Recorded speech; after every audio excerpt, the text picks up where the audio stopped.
Hello everyone, in today's video I'll be showing you how you can customize your folder icons. For example, if we buy a computer or we have a computer at home or at school, there are some default folder icons such as this one you're seeing on my screen. So now you might want to say that I want to change these icons into something else, but it will be provided by the system software itself. So this is how you can change the folder icon to other icons that you'll be seeing.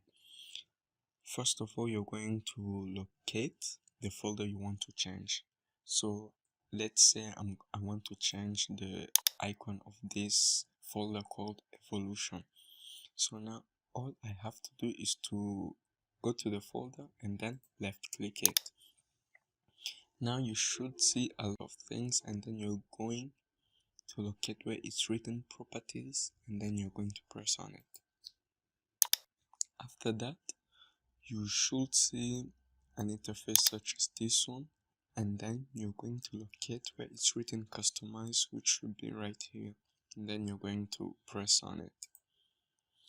After that, you should see where it's written change icon. It should be here on the side of the folder icon. So it says that you can change the folder icon. If you change the icon, it will no longer show a preview of the folder's content. So we are going to press on the change icon. Now you should see a wide variety of other icons you can choose from. You can choose also this. I think this is the icon of the control panel. Recycle bin, this is for a printer or a fax, something like that, and this is for run. So you're going to select any folder you want. Let's select this one. All I have to do is to press OK. Then I will have to press apply. If I press OK, this is the icon folder should be saying. Now press OK.